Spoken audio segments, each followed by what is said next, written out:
making baseball bats? I mean, that's just the question I had. He said, well, there are 30 teams in major leagues. There are 30 teams. They have 25-man rosters. Every man goes through about 200 bats a year. All right, he said that's not counting all of the minor leagues, and they go through about 200 bats a year. There are 127 international baseball teams with at least 25-man roster. They all go through 200. And I'm thinking, well, that's more about baseball than I ever knew. We got to talking dimensions and size and weight. They have to be, and correct me on this, Gerald, Phil, the finished weight, it's so specific. They're like 0.3 of an ounce margin.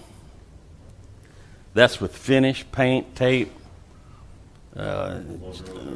everything, in George Brett's circumstance, any cork that you may put in one, so I'm just saying, it's just such a very, very super close tolerance to these bats. They have to be a certain length, a certain weight. Come on in, guys. Good to see you. They have to be perfect. Now, what you'll buy here is a good piece of wood, but they may have a blemish. They may have something that's just not right. And he said, what a normal baseball player will take 150, 200 bats finished. And he'll pick every one of them up, and he'll say, that's one for practice. That's a game bat. And within 0.3 of an ounce, he knows. I don't want that one. I don't want that one. So they go through all of these billets. And what they've been doing with these billets is piling them up and burning them. That's sad. Now, he had ash. Some of you guys may have bought some of the ash. I think Anthony got a piece or two of it. Hamp, I think, bought a piece or two of the ash. I'm not sure. But it's good turning stuff. It is really, really, and you won't get it any drier than it is right now. You can't make it any drier, I don't guess.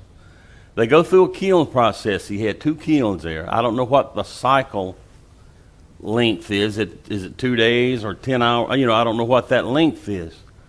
But with every cycle of billets that goes through this kiln, they excavate, if you would, or draw out over 900 gallons of water per cycle. And so your bat billet is going to be as dry as it will ever be. I mean, I've turned several pieces, boxes. They didn't move. After several days, they didn't move. Maybe a little. Of course, it's going to move some.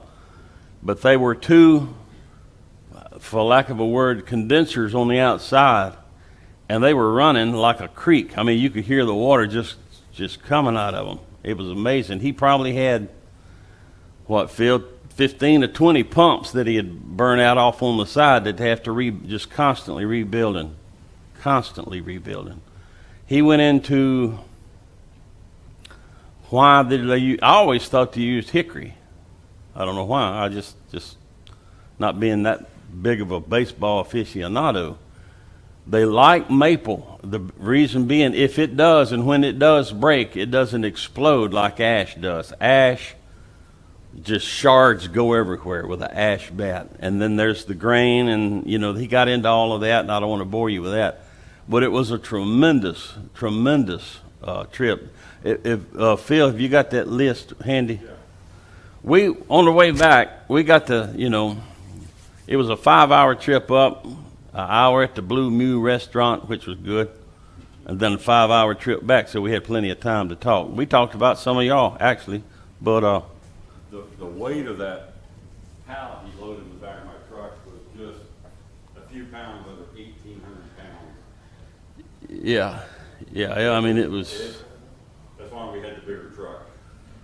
Yeah, it was an amazing thing. So we came up with, and there are more. This is just what we came up with, to kind of give you an idea of everything.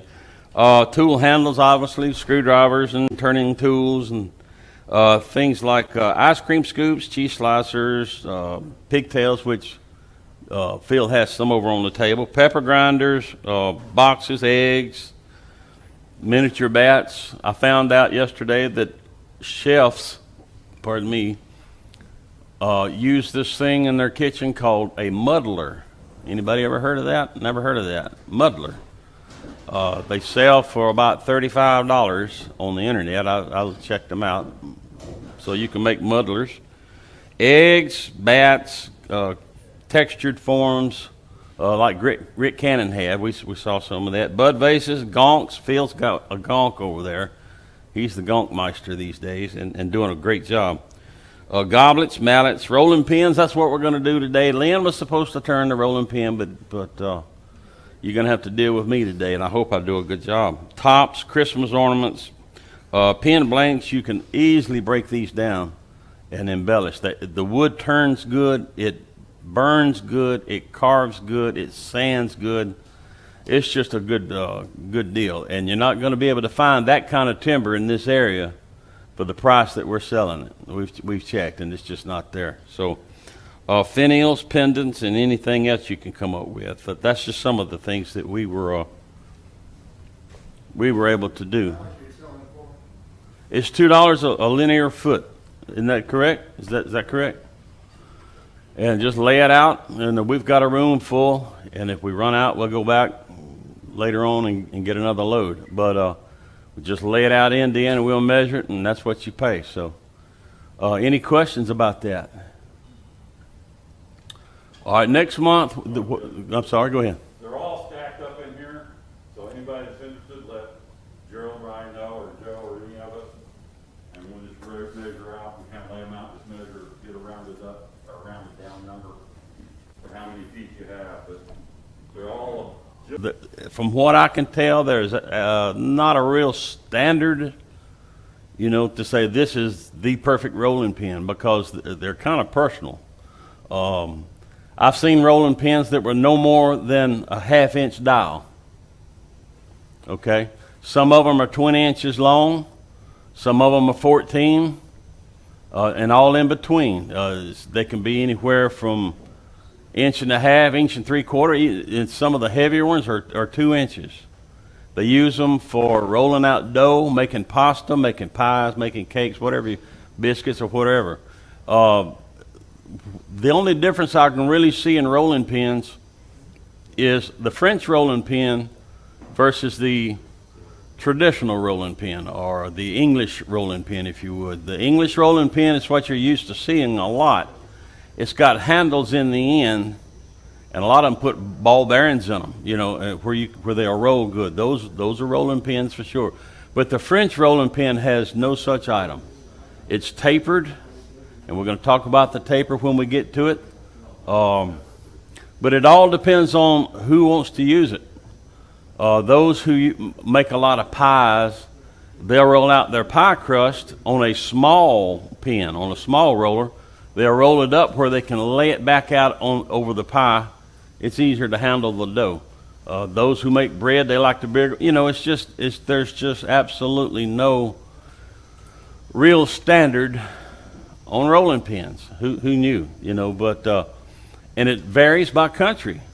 This French rolling pin can be a particular size, is what we're going to make today. But in Belgium, they're a little bigger. In Germany and Austria, they're just different. Say, like even in Italy and the Mediterraneans, they're all different. They're all different. The ones I saw in South America was just a stick. They had no taper to it. It was just a simple stick. So, don't try to make sure that you meet the standard, because there is no standard. Okay, just like a cross, there's no standard cross size. All right, flag size, yeah. Rolling pins, no. So we're going to look at this. This is this is some of the wood that we have purchased, and I'm going to walk you through every step. It's real simple. It's real easy. This is not rocket science, and I don't imagine I'm going to just dazzle you with all my skill, because I don't have a whole lot. But if you have questions as we go through it, ask them. If you got suggestions, normally the wood that we use with a rolling pin, it can be cherry, maple. I've seen poplar. It needs to be a really closed grain if you can, as close a grain as you can get, hard, because it's going to be in raw dough. Okay, you need to clean it with something. The care for these is pretty simple, just like you're cutting boards. You get them cleaned up, washed up. Don't put them in the dishwasher. But about every 6 months, my wife will take some oil, or I will, go over our cutting boards and our utensils. Just make sure you get mineral oil on it, food grade mineral oil, and it's all food grade mineral oil is mostly. And you just give it a good wiping down. There have been, I want to say that Steve, that did the hats the other day, he made some. It's been several years back. I believe it was him. He actually split the timber, put a piece of Purple Heart in between it, at a diagonal, and then glued it all back and turned it, and it was very decorative. I mean, there's a lot of things you can do with it to make it right. So, with any questions with this flurry of history I just gave you? Anybody here use a rolling pin much? Okay. Did I miss anything? Sir? I'm sorry? Yeah, use one. What size did you make, bro? Mine were pretty big, about 1.75 inches, and they're about 16 inches long. Okay, so I made one for Mrs. Theresa up there in the office. Mine was 1.75 inches, 7. It's pretty big, and it was probably about 20 inches, but it was tapered. But that's what she wanted. I didn't do the French style. I was doing I guess the middle was about, maybe it was a couple. The middle was about 13, 14 inches, and then the handle on each end. I'm telling you, they're just all. There's no design to it, really. I mean, they're all different. The biggest challenge was getting the handles on each end to match. Oh, I would assume, yeah. Because Yeah. you turn one and be like, oh, that's good, and then you get the other one that's identical, but that's your biggest challenge. I can make something once. I rarely can make it twice, Yeah, that's hard to do, unless you skill level. Sir? Same is boring. Well, it is. So anyway, let's give it a go and see what happens. Real quick, Tim. Yes. We forgot to mention. The sale of these billets, the funding is going to the cost or money we raise is going to the club, help offset some of the demos and stuff. When we have professional demonstrators come in that we pay, and also keep your annual dues down. So that's why we're selling this. So the club is making a little bit on these, but that's just to go back into the club to fund everything. What kind of billets are there? The baseball bat billets, just like what you've got up there, about just slightly under 3 inches in diameter and very lean. Joe, why don't you pull one and let them pass it around while we're talking? Yeah. Y'all don't forget about beads of courage, too. You got the beads up here. Yeah. The beads that go in the beads of courage boxes, Gerald's got some if anybody needs them to make a beads of courage box. That's a shorter one right there, actually. That's about the short, there may be some shorter, but that's one of the shortest. Yeah. Gerald, do we need these lights on? Only if you need them. Yeah. Do you need them? Not necessarily. Okay, we're good. Okay. What we're going to do is go ahead and true this up, if we can. What's the thing? Tell me, you got your receipt or printer on, you might go with your other pocket. I got it in this pocket. You might move because of the interference from that. Can you put it in the other pocket? Eventually.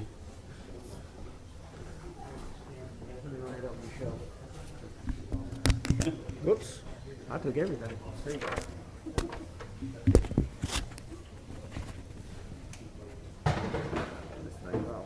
There's some things that just makes me feel like a spaz of some sort now.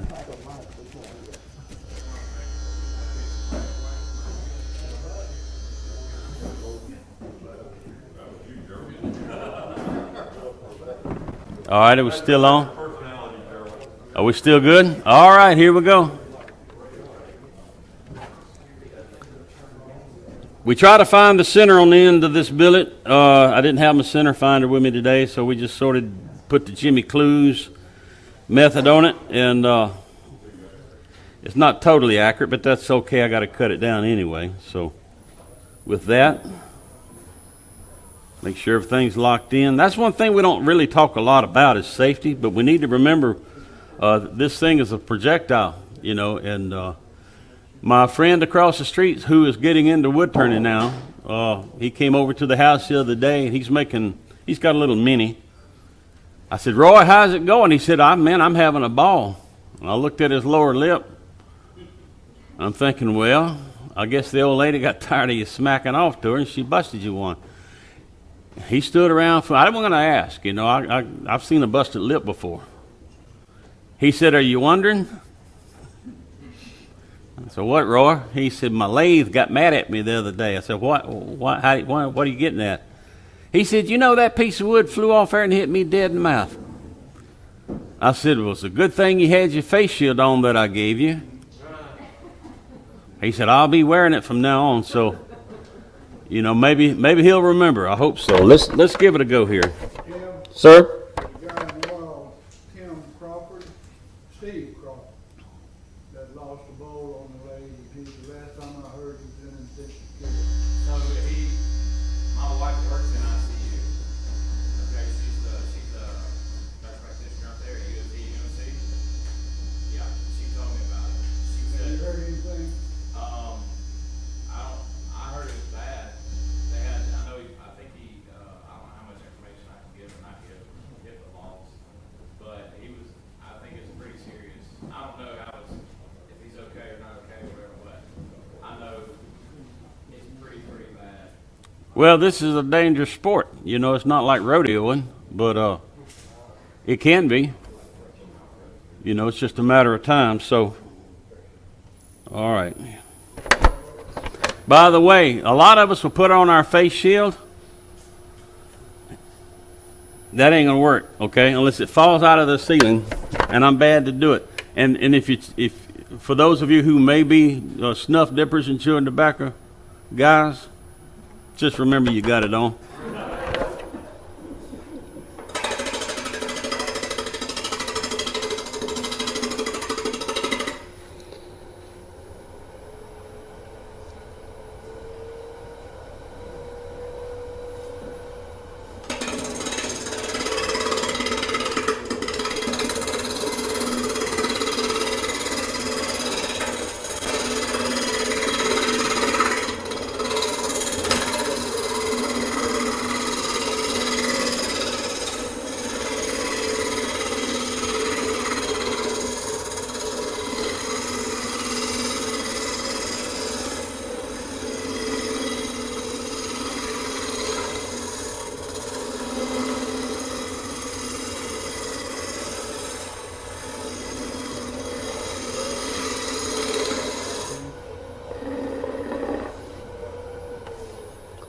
One of the things that I'm learning in a little older age, and I was taught this in the beginning of my journey with wood turning, was what I call the Woodturners Dance.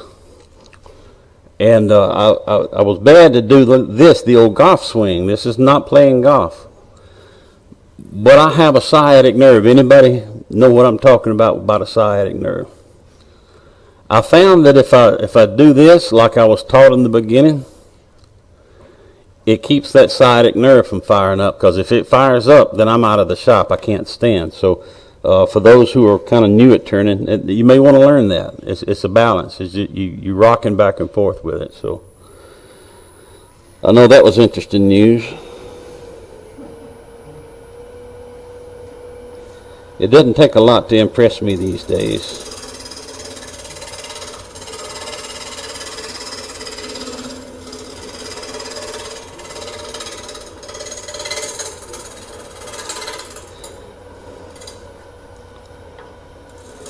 You know, I heard a story the other day.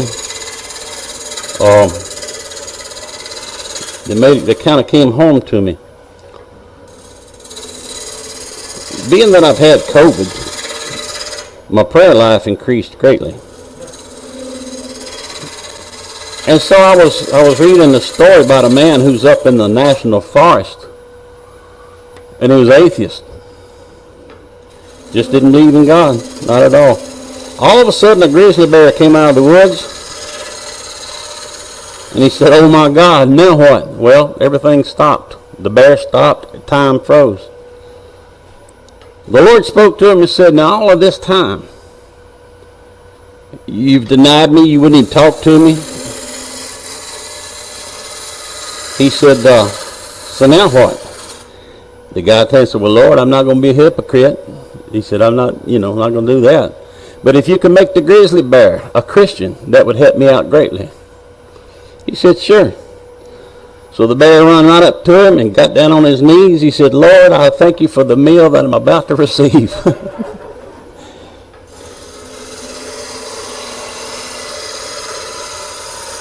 All right. I know some people that are like that.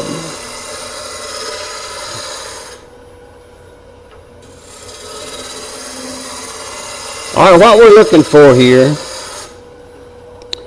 is a dimension right here, and it's all different. I'm going to try to get it down close to about 1 3/4 inches. Where's my tape? We got my tape handy?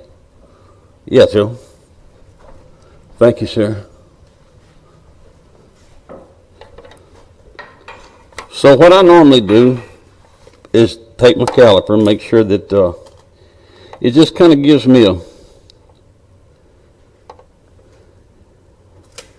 an idea. So, it's just kind of boring to do it, but you just got to keep everything going about right. But that's really pretty wood. I mean, that really is a fine piece of timber right there.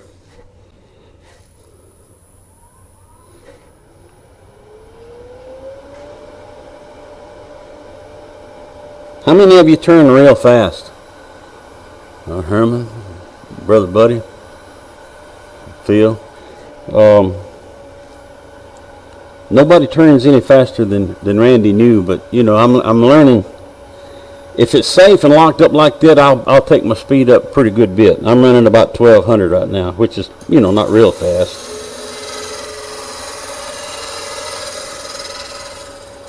Usually the faster you go, the cleaner cut you get.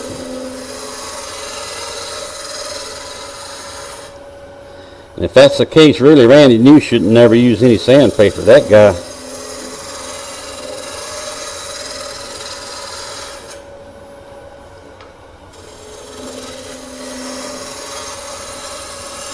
But he's an excellent turner.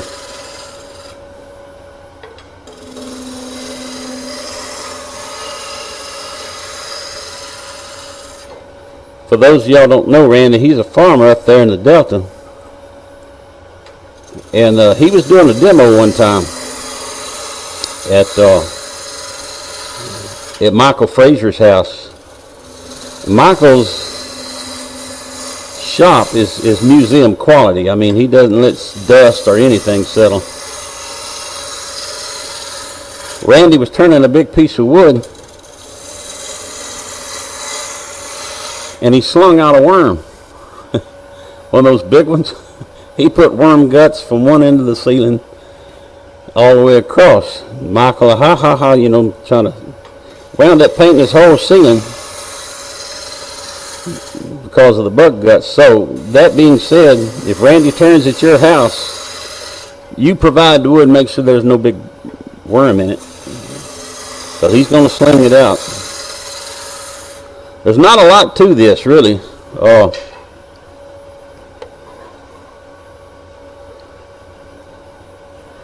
It's just taking it down, and we'll get into a little more measurement here in a little bit.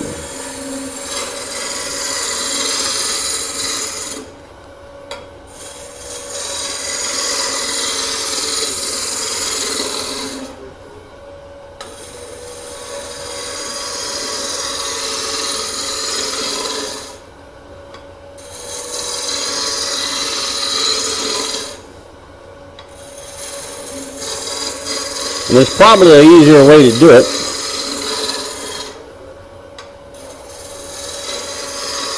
but I haven't figured it out yet.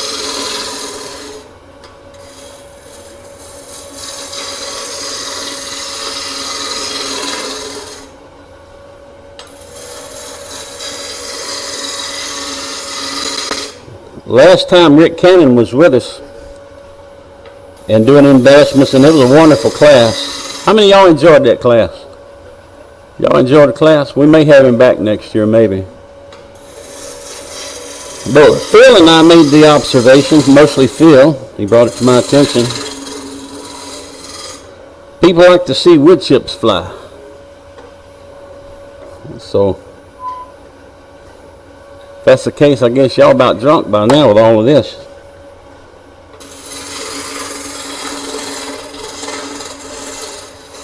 If you're not dead on with your measurements, it's not going to hurt anything.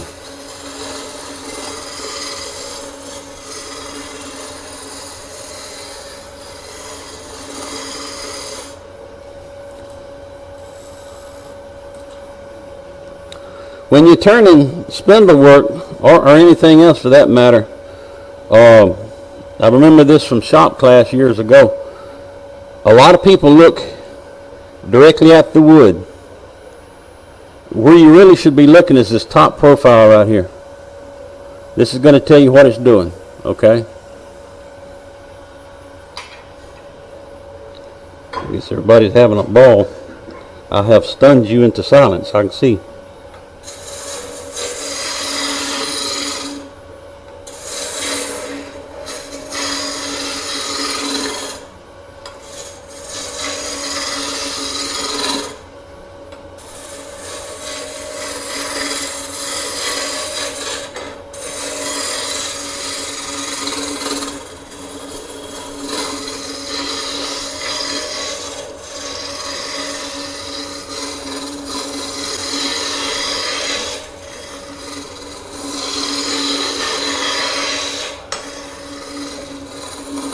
Somebody like Nick Cook would take a spindle and he'd already be there by now. A skew rather.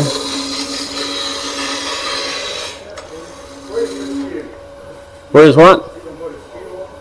I will in a minute. I sure will. Yeah. And I would advise y'all on the front, maybe y'all want to stand back just a little bit. What size is that gal? This is the one I traded with Gerald. I'm not sure. I think it's inch and a quarter, if I'm reading that right. A 1 inch. It's the one I horse traded with Gerald. I don't even know how I wound up with it. Oh, I know what it was. Christmas time. His wife called me to see if Gerald had mentioned anything about Christmas. And I said, you know, he really liked that Carter. Was it the Carter? I said, Ms. Lawrence, he really was taking a shine to that Carter roughing gouge. Oh, I don't know, that's a lot of money. I said, yeah, he's worth it though. You know, he don't smoke, drink, cuss, or chew, hang around with those that do. I mean, so she got him that for Christmas. And then somehow or another we got in a trade or something, and I got this one. So I had a homemade one. It was that thing's probably that wide. I don't even really know what it was for, but I made a good roughing gouge out of it.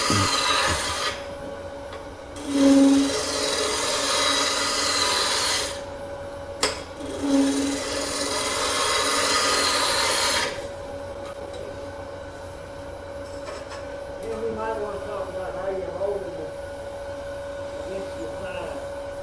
Yeah, since I've lost weight, my dimensions, and I did lose about 15 pounds, but what I do, and normally my handles are a little longer. I like to anchor it right down here on this sciatic nerve, right here on my hip, and I lock it in. So that's what I'm doing right here. Okay. I'm not this is not a death grip, it's just sitting there, and I got my thumb here, and once I go against the tool rest, that's where I lock. You know, it's the ABCs.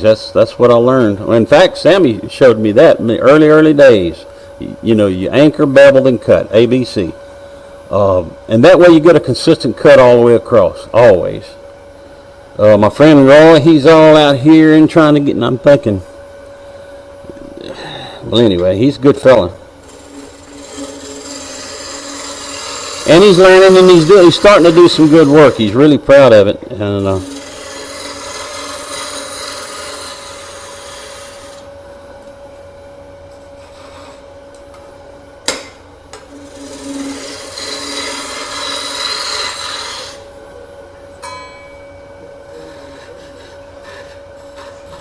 it's getting close.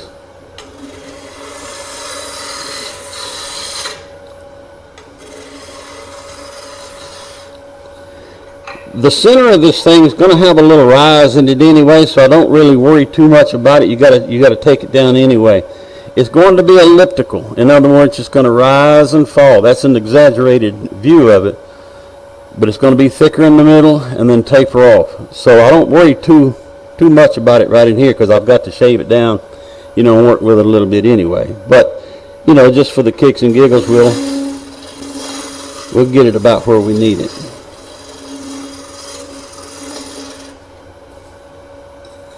All right. Now, what you want to do is try to find the center of this thing. It's probably going to be, I'd say, 20.5, go to 10.25 right there, and I'll make a mark. That's an approximate. This one's going to be about 14 inches, okay? So,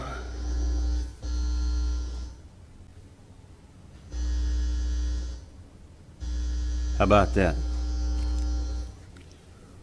So I'm going to need about, let's say 7. And you don't have to measure it. It's just something that I'll do. I'll take about 7.5. Sir? How long are you making the handle portion? There won't be a handle. I know that the tape. Oh, the taper, 4 inch. It's a. If you can, I don't know if you can see this, but I'll show it to you. Let me get my lines made where it'll explain better. Okay. What you try to do, this is going to be cut off later on. About from here to here, we'll measure just kind of in your mind. It's going to be about 3 inches. Some people use 4, some 3.5. But let's just say for the kicks and giggles, we'll start right there at 3.5. Okay, from that end, and 3.5 from this end. Again, this is not exact. It's not an exact science. So you say, well, what are you getting at, Brother Tim? All right, here's the deal. It's going to be a smaller pin. It's not going to be one of these big, gigantuous ones. It's going to be something for a small kitchen, the average kitchen. Okay, my kitchen. My wife would take this and prop the door open with it, if it's too, if it's not going to fit in her cabinet. Everything's got to be just like she wants it. But what I'll do, this is my top center here.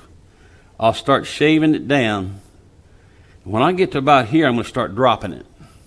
I'm going to start putting a taper on it right in here, right about where this line is. When I get down to the end here, I got it down to about an 1.5 inch, 1.25 right here on the ends.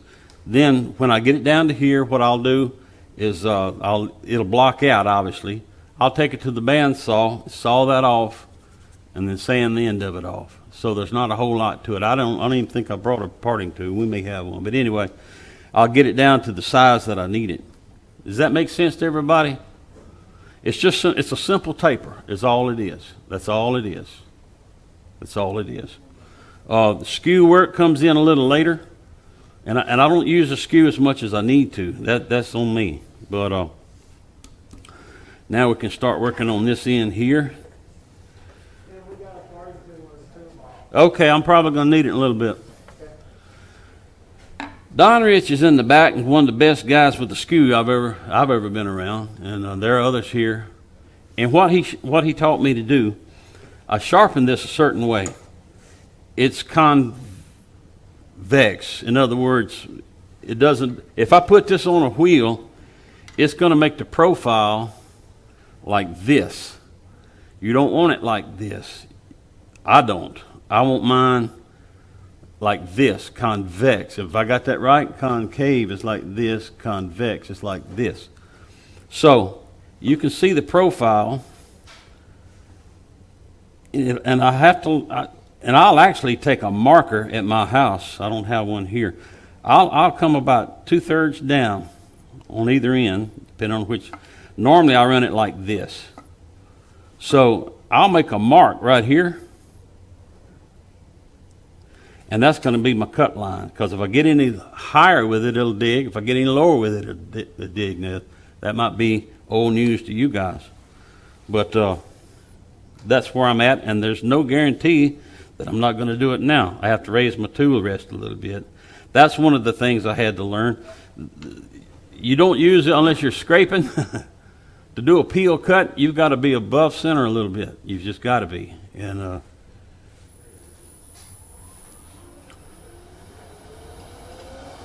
I put the lines on here, but I'm fixing to take them off. So I just barely put it on here.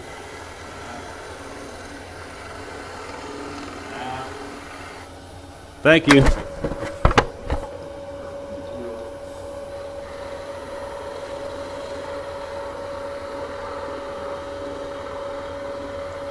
And I don't get in a hurry with this thing.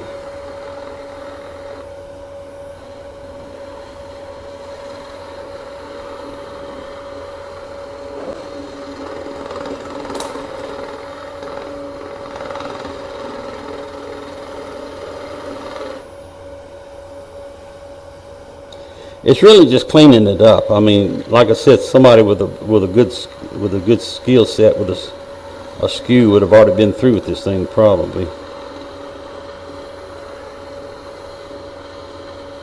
You can also turn it like this and just scrape it down, which I'm not a big fan of, but it'll work. So I'll need to start making my taper.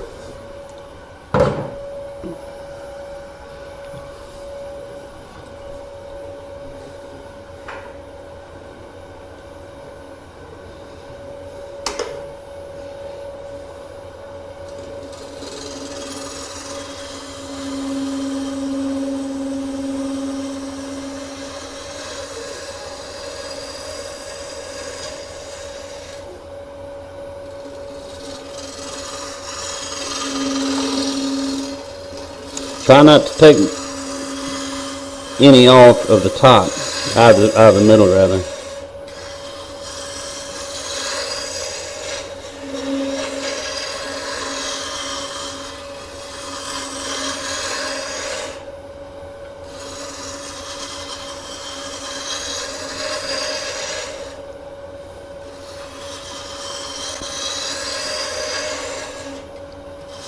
You kind of see it starting to form up a little bit.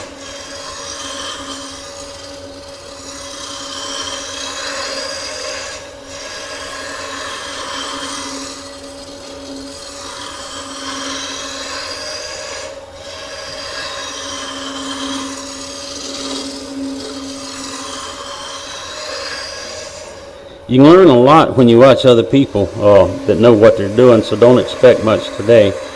But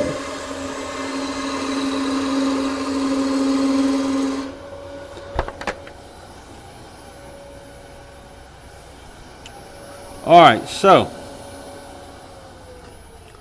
we'll get to a place here. It's not ready yet. This is a glue stick. It's very simple. Buy them at Walmart or anywhere else. But I want to try to find the highs and the lows as I go through. This glue stick is not going to lie to you. You just kind of put it on the top and then look, and you can see where your high spots are. I got one right here. And what you can do And most people just kind of eyeball it, but this, for the sake of demo, I got some high spots between here and here. There's my center. So it just kind of helps.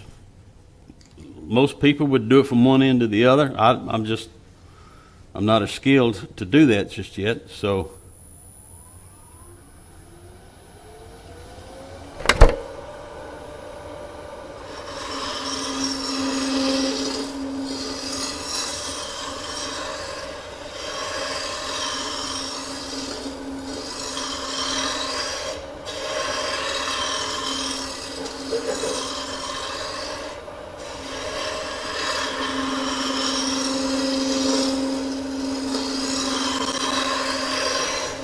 now, before we get too carried away, the taper on the end is going to be about 1.5 inches, so I need to lower my, I may be there already.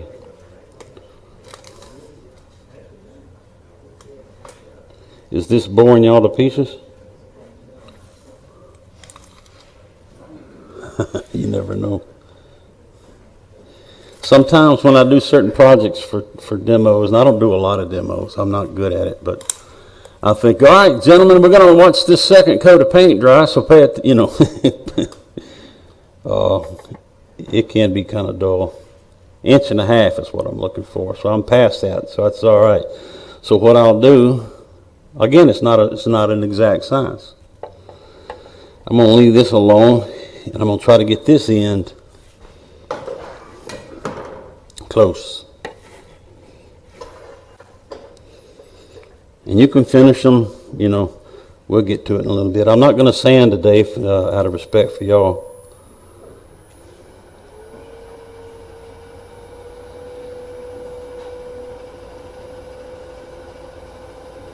How many's going to SWAT? SWAT, yeah. Well, Sammy's going to be demoing there, and we are really proud of you, Sammy. Going to represent the club, represent the state, huh? It's about time they recognized you.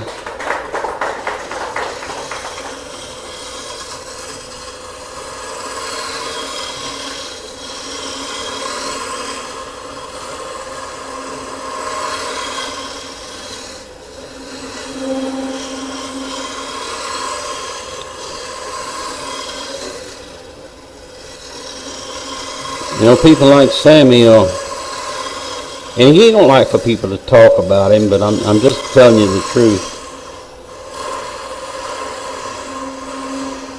He's a great instructor.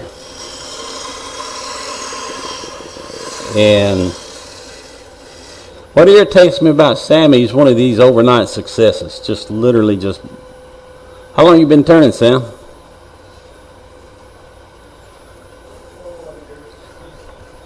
Like I said, overnight success. So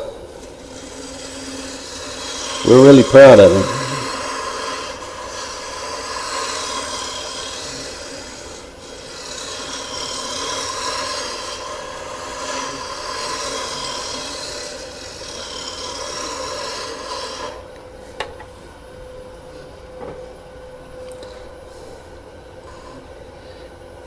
Y'all can kind of see how it's forming up now. You don't want it too high in the center, because it just makes it harder on the cook.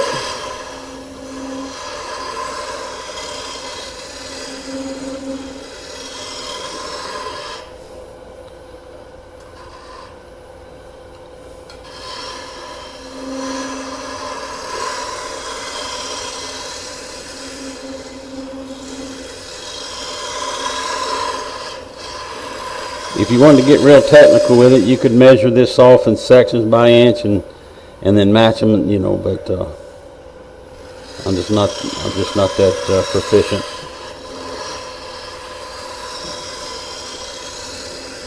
And I've never really gotten a thrill out of watching somebody measure. That's just something that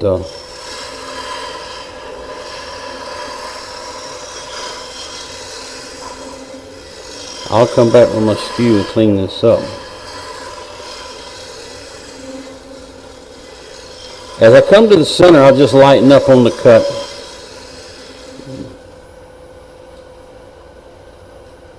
Okay. So there, for that.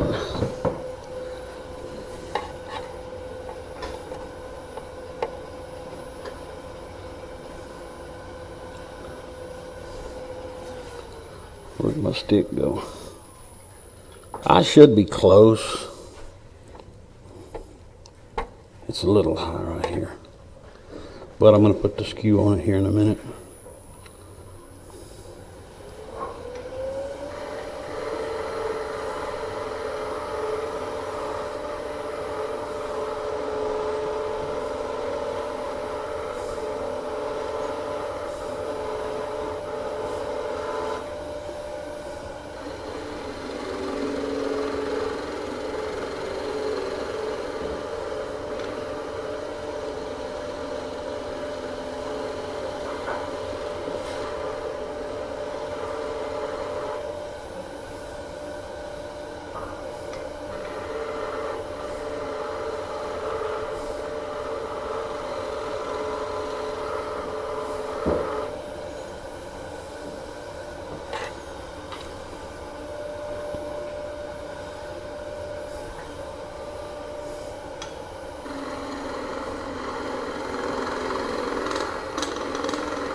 A lot of times you can listen to that wood as it's cutting, and you can tell, you know, what it's doing. Is it acting right? Is it?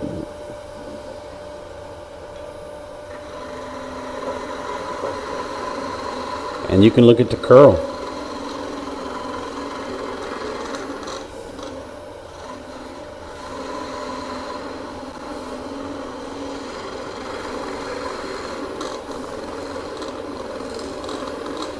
What you don't want is for it to crown up right here and then point back down. I've done several like that and it didn't look good, nor does it work right.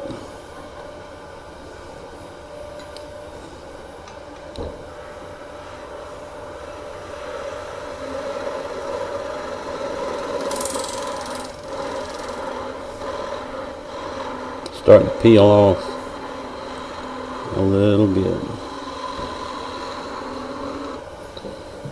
Right there.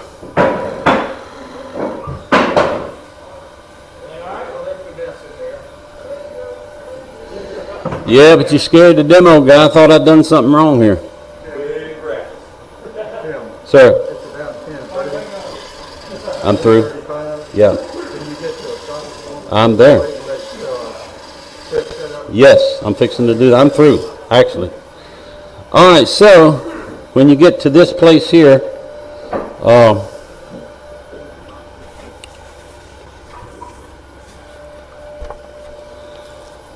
I mean, it's not perfect. It's not going to be perfect. Not out of my shop. Not for this.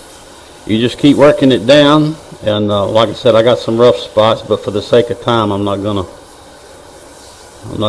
address it here. Now, when I get home, I'll rechuck it. I still got my center points.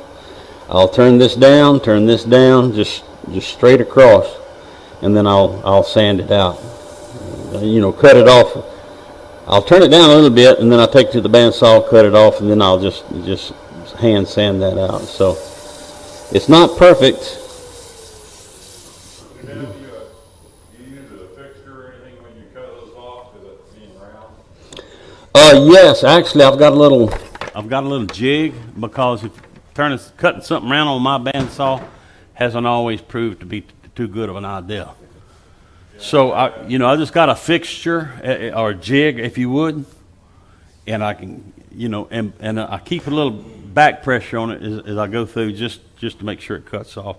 It's ugly. I got some spots here that I'll take home and get it sanded out, but. What kind of sealer you gonna put on? I'm not going to put any sealer on it. What I'll do is take mineral oil. That's the sealer. Yes, sir. I'll soak it. I got a pan, big pan that I got just for that, and I'll put mineral oil in it. And I'll just let it soak a day or two. It's not going to hurt it. Just soak it up. What about the beeswax? I guess you could use beeswax. It wouldn't hurt a thing. It's safe.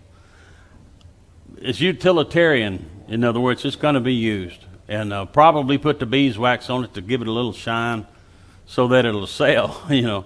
But as far as normal day-to-day wear, I use mineral oil. I use it on my cutting blocks, and you can use, I think, Mike Mahoney has some oil that you can use. So it's a walnut oil. Do not use olive oil. It'll turn rancid on you. Or cooking oil especially. Anybody have any questions? I know it was kind of a benign, you know, it wasn't as exciting as seeing somebody turn a hat, but there it is, you know. Sir? How much would one of those sell for? If I were, you know, if once I get it cleaned up, I'd sell it for $40. That's just me. Sir? I've never seen a rolling pin with an arch in it. I mean, what's the purpose of the arch? I mean, it's bigger in the middle than it is on both ends. That's a great question, Larry, and I appreciate you asking it, but I don't have the answer. All I know is that that's the way I've seen them made.